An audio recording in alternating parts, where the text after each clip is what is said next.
Assalamualaikum warahmatullahi wabarakatuh. Perkenalkan nama saya Steven Wijaya dengan NPI 035. Perkenalkan, nama saya Febrian Vergiawan dengan NIM 253. Perkenalkan, saya Yohanes Setiawan dengan NBI 256. Nah, pada kesempatan kali ini kita akan membahas mengenai hukum bisnis seperti pengertian, definisi, dan apa sih manfaat dari adanya hukum bisnis terhadap perusahaan-perusahaan dan setiap karyawan, bahkan pelanggan.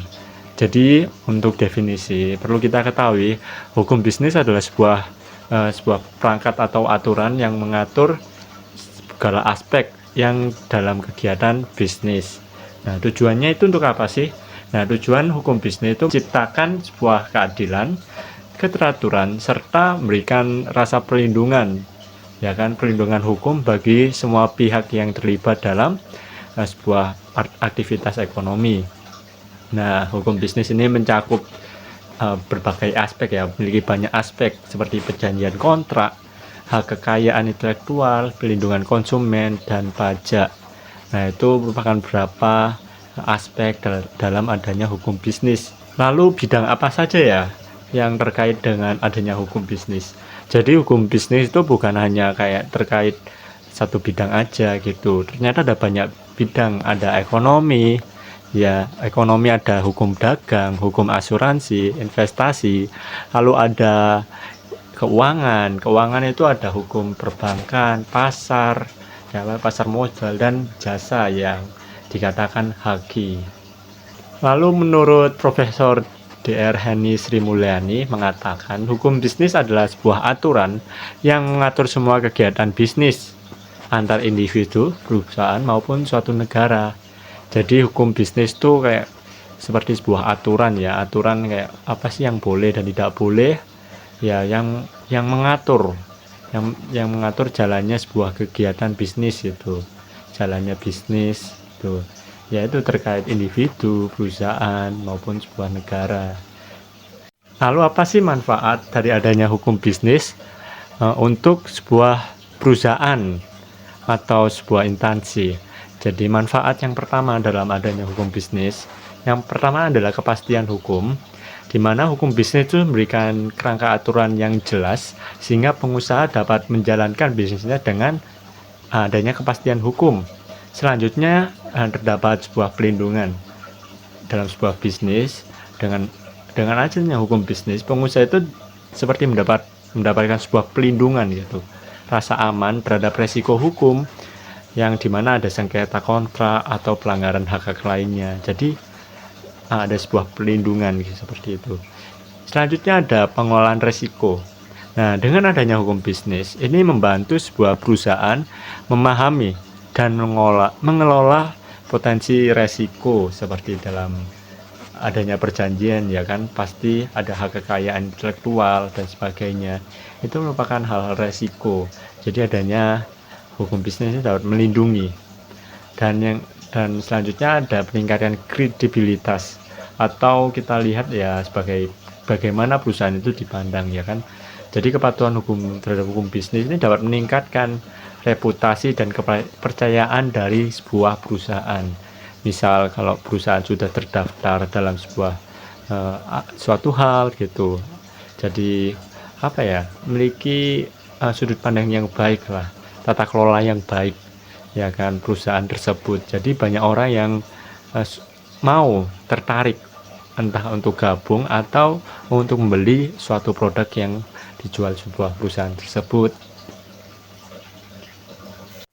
Lalu apa sih korelasinya terhadap orang jualan kopi-kopi di pinggiran jalan yang sering kita ketemui? Ya, apa sih korelasi terhadap hukum bisnis? Nah, ini berapa korelasi. Yang pertama, dengan adanya hukum bisnis, setiap pengusaha, entah itu pengusaha kopi dan sebagainya dan lainnya, itu mendapatkan sebuah perizinan. Ya, perizinan itu luas seperti izin usaha, izin tempat lokasi yang mau dipakai, ya. Jadi memiliki keamanan tertentu lah gitu, izin dulu gitu, supaya misal terjadi apa-apa, ya kan, itu tahulah cara mengatasinya, ya kan, misal terhadap pelanggaran dan sebagainya.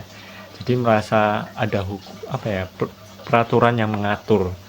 Nah, selanjutnya dengan adanya hukum bisnis, ya ini dapat menjadi suatu perlindungan bagi konsumen, ya konsumen dari kopi tersebut gitu.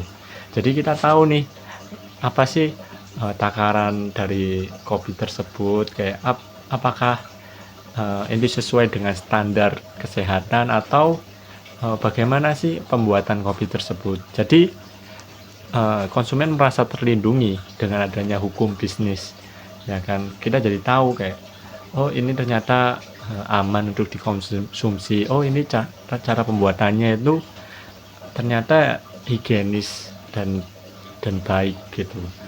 Untuk selanjutnya ada untuk selanjutnya ada kontrak dan kerjasama gitu. Pengusaha kopi itu mungkin ya menjalin kerjasama dengan pihak lain, ya kan, pastinya menjalin kerjasama seperti dengan pemasok, ya kan, susu atau enggak pemasok biji kopi dan sebagainya, pasti akan menjalin sebuah kerjasama. Ya, dengan adanya hukum bisnis ini seperti memastikan perjanjian itu secara adil, ya kan, adil tanpa kayak berat sebelah atau enggak mengurangi adanya resiko. Jadi kita mengamankan seperti itu dengan adanya hukum bisnis.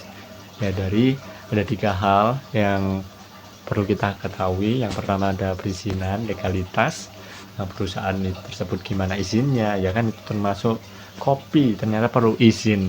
Yang kedua ada perlindungan konsumen, kayak apa sih yang dijual, gulanya seperti apa dan sebagainya, bagaimana cara membuatnya, ya kan. Terus juga keamanannya, mungkin ada beberapa yang harus sesuai dengan operasional, itu harus ada perlindungan dari hukum. Dan yang terakhir adalah kerjasama, pastinya perusahaan melakukan kerjasama dengan pihak lain gitu. Nah, hukum bisnis inilah yang memantau gimana perusahaan itu bekerja sama dan mengurangi resiko entah konflik dan sebagainya. Jadi hukum bisnis ini sangat penting dalam sebuah perusahaan gitu. Nggak hanya kopi, tapi secara menyeluruh itu sangat penting gitu untuk sebuah perusahaan, karena mengatur gitu. Misal kalau tanpa adanya hukum bisnis atau tanpa adanya sebuah hukum, ya perusahaan tersebut ya akan melakukan seenaknya sendiri gitu, ya kan, entah dalam menggaji karyawan, ya kan, entah atau dalam berjualan, komposisi dan sebagainya. Itu tidak ada yang mengatur gitu. Jadi hukum bisnis merupakan hal yang sangat penting yang perlu diterapkan dalam sebuah, ya nggak perlu, emang harus diterapkan dalam sebuah perusahaan. Oke teman-teman, di sini kita berdua akan ngobrol bareng seorang yang tiap harinya keliling bawa gerobak kopi dan pastinya udah paham banget soal perkopian dari lapangan. Nah, kita bakal tanya-tanya langsung gimana sebenarnya proses penjualan kopi ini, terutama soal perlindungan konsumen.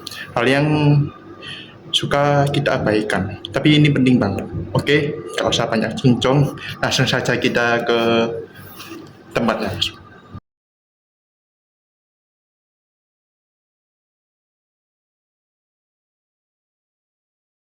Oke, di sini kita sudah di tempatnya Bapak Sales. Langsung saja kita wawancara beliau. Oke, selamat siang Bapak. Selamat siang. Dengan nama siapa? Dengan nama Pak Ari. Dengan nama Pak Ari. Berapa lama Bapak sudah jadi sales? Ini reader namanya ya. Kita di reader ini saya baru 3 bulan. Baru 3 bulan. Iya, baru 3 bulan aja. Terus produknya yang paling laris itu kira-kira apa ya Pak? Yang paling laris itu ada 4 item es kopi, susu, ram latte, iris, sama butterscotch. Ini yang paling laris. Yang paling sering konsumen itu ya, sering beli gitu ya. Betul itu. Cuman kadang-kadang ada yang mbak mahasiswi, mbak itu yang ada yang satu itu setahu saya itu dia suka americano gitu ya.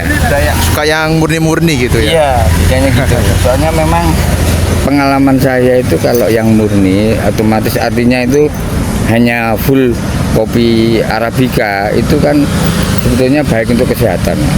Kalau tanpa Ya. tanpa susu atau tanpa creamer itu lebih sehat. Iya kan tanpa gula juga. Betul itu. Oke, terus konsumen terhadap produk tersebut itu apa ya? Yang mempengaruhi, yang menarik konsumen itu apa ya? Biasanya kalau pengalaman saya itu karena pertama itu ya tujuannya mereka itu coba-coba atau dari informasi dari teman. Nah setelah coba mereka itu akhirnya berminat karena merasa cocok dengan selera gitu. Hanya itu yang setahu saya gitu. Oh ya. Oke, ini mungkin pertanyaan yang lebih rinci ya Pak ya. Untuk pertanyaan pertama, kalau ada pelanggan yang merasa nggak cocok sama produk kopinya, misalnya kayak, kenapa ini rasanya kok beda sih? Nah, itu mungkin apakah ada perusahaan, ada atau garansi tertentu dari perusahaan, atau apa? Ada kebijakan dari perusahaan gitu? Saya belum pernah ngalami karena ini kan bukan dari perusahaan, ini murni dari kafe. Oh dari Kak. Jadi pihak kafe untuk memperkenalkan produk itu membuat gerobak plus ridernya, jadi supaya lebih dikenal. Otomatis harganya mendekati kafe agak mahal dari yang kopi-kopi biasa. Itu aja. Terus untuk konsumen baru, apakah ada penjelasan dari kafenya soal jenis-jenis kopi dan cara penyajiannya? Sementara ini kalau kita sempat ada waktu, kita sempat ngobrol, kita pasti memberikan semaksimal mungkin informasi. Tapi kebanyakan konsumen itu karena biasanya keburu-buru beli gitu langsung pergi atau ada keperluan lain itu yang sering alami itu gitu.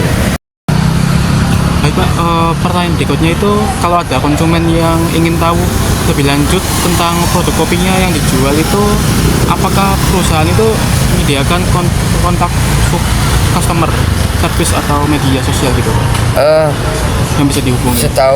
Setahu saya itu kalau informasi dari pihak kafe itu sering dimasukkan ke media.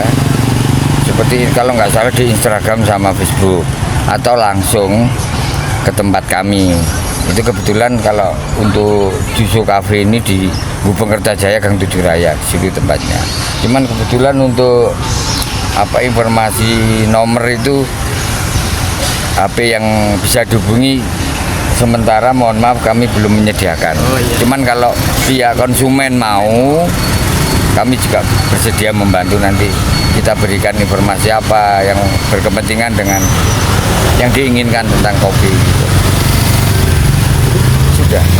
Nah, pertanyaan terakhir yaitu dari perusahaan atau kafenya itu apakah Anda sebagai sales mendapatkan pelatihan atau informasi khusus terkait aturan-aturan penjualan gitu Pak? Seperti Tentu ya, saya rasa semua perusahaan produk tentang masalah produk, apalagi produk makanan itu saya rasa itu perlu, karena itu syarat utama agar pemasaran produk yang berhubungan dengan nilai jual, nilai kepuasan ke konsumen itu betul-betul mengena gitu loh. Jadi sama-sama merasa diuntungkan. Saya rasa itu yang tidak boleh dihilangkan, itu wajib itu hukumnya. Oh ya baik.